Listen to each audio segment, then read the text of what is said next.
সম্মানিত দর্শক, স্বাগতম রহস্যের ভুবনে।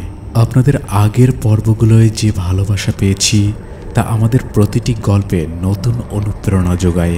আপনাদের উৎসাহই আমাদের এই নতুন ভয়াবহ কাহিনীর পথে নিয়ে এসেছে। আজকের গল্প ভয়, কৌতূহল আর গা শিউরে ওঠা এক রাতের কথা। এটি শুধু গল্প নয়, এই কাহিনী বাস্তবে ঘটে যাওয়া একটি ঘটনা থেকে অনুপ্রাণিত। আপনারা যারা রহস্যবৃত্ত এর পূর্বের গল্প শুনেছেন তাদের প্রতি রইল কৃতজ্ঞতা, আর যারা নতুন যুক্ত হয়েছেন তারা এই ভিডিওটি মন দিয়ে শুনুন, কারণ আজ আমরা ঢুকবো এক গভীর অন্ধকারময় জগতে।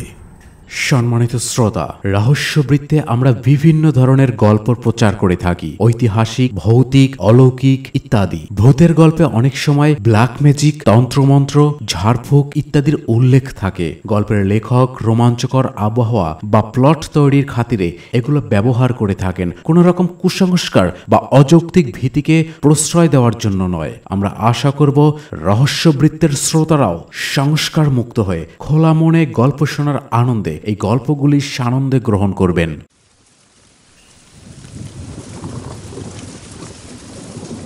আষাঢ় মাসের শেষ সপ্তাহ। বর্ষার প্রচণ্ড ঝড়ে ডুবে থাকা গ্রাম গোহালঘাটা। নদীর পাশে গড়ে ওঠা পুরনো এক দোতলা বাড়ি, যার মালিক 60 বছরের বিধবা এক নারী শ্রীমতী কল্যাণী দেবী। ছেলেরা শহরে, বাড়িতে তিনি একাই থাকেন। সেদিন ছিল অমাবস্যা। সকাল থেকেই আকাশটা বেশ কালো। সন্ধ্যার পরেই শুরু হয় বৃষ্টি। অঝোর ধারায় পড়ছে, সঙ্গে বজ্রপাত। কল্যাণী দেবী প্রতিদিনের মতো দরজা জানালা বন্ধ করে দেয়। তবুও মনে হচ্ছিল অন্য দিনের তুলনায় আজ চারপাশটা যেন একটু বেশি নীরব, খুব বেশি। বৃষ্টি যত বাড়ছিল, কল্যাণীর মনে যেন একটা অজানা ভয় ঢুকে যাচ্ছিল। রেডিও বন্ধ, বিদ্যুৎও চলে যায়। কেবল একটা কুপির আলোয় তিনি বসে আছেন। আর তখনই ঘর থেকে স্পষ্ট ভেসে আসে একটা শব্দ।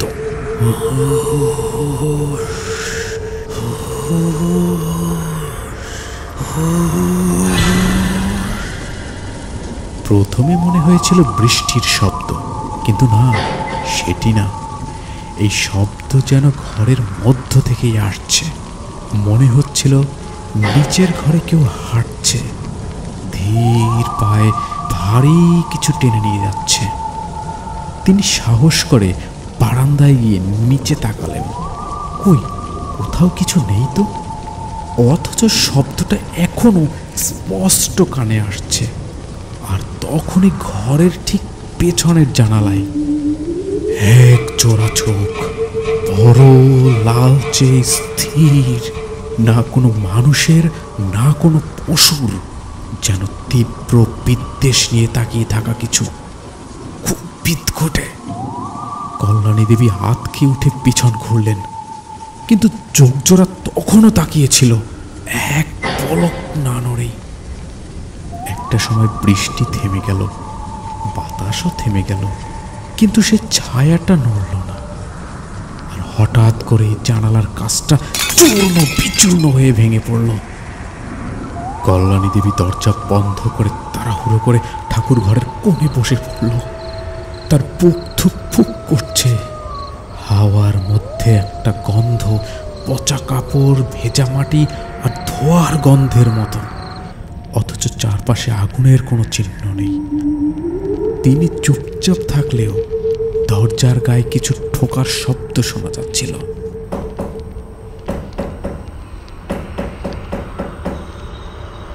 যেন কেউ নখ দিয়ে ঘষে যাচ্ছে।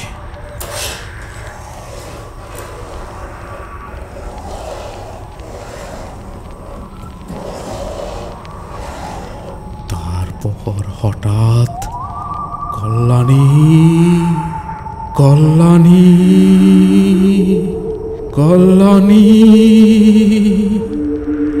একটা শুষ্ক কণ্ঠস্বর যেন কবর থেকে উঠে এসেছে। তিনি চিৎকার করে উঠে বললেন, কিন্তু কোনো আওয়াজ বের হলো না। গলা যেন শুকিয়ে যাচ্ছে, বাইরে শুধু ঝড়ের শব্দ, কিন্তু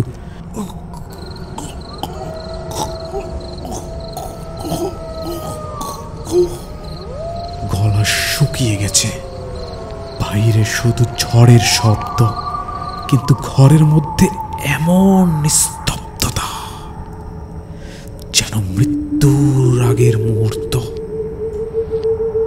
তারপর একটি অদৃশ্য ছায়া যেন ঘরের ভিতর দিয়ে হেঁটে গেল, চোখের সামনে দিয়ে।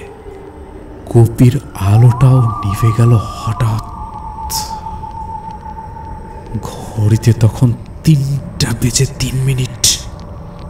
এই সময়টাকেই অনেকে বলেন ডেথ আওয়ার, অশরীর সবচেয়ে সক্রিয় সময়। পরদিন সকালে গ্রামের 2 যুবক এসে কল্যাণী দেবীর ডাক শুনে দরজা ভাঙে। ঘর এলোমেলো, জানালার কাঁচ ভাঙা, ঘরের মেঝেতে গন্ধ ছড়ানো এক ধরনের কাদামাটি ছড়িয়ে আছে, যা নদীর তীরে পাওয়া যায়, বাড়ির ভিতরে না। কল্যাণী তখন নিঃশব্দে ঠাকুর ঘরের কোণে বসেছিল, চোখ স্থির।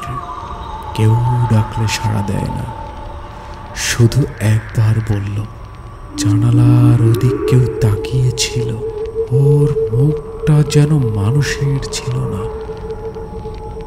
2 যুবক এটাকে মানসিক ধাক্কা ভাবল, কিন্তু সেদিন দুপুরে যখন বাড়ির পাশের পুকুর ঘাটে কাপড় শুকাতে গিয়েছিল পাশের বাড়ির বউ মালতী, তখন ঘটে আরও কিছু ভয়াবহ। এই গল্পের পরের অংশ কি শুনতে চান? প্রস্তুত আপনি? পারবেন সহ্য করতে? এই গল্পটা শুধুমাত্র এক পিশাচ আত্মার নয়, বরং এক মেয়ের কণ্ঠস্বর, যাকে দমন করা হয়েছিল সমাজের নামে, পরিবারের ঘৃণার নামে। আপনি কোথা থেকে আমাদের ভিডিও দেখছেন? কেমন লাগলো আজকের গল্প? আর পরবর্তী পর্ব সহ্য করতে পারলে নিচের কমেন্টে জানান। সাবস্ক্রাইব করে রহস্যবৃত্তকে সাপোর্ট করুন। সব ভয় মুখে আসে না, কিছু ভয়ে ছায়া হয়ে বেঁচে থাকে। রহস্যে থাকুন, রহস্যবৃত্তের সাথে থাকুন। ধন্যবাদ।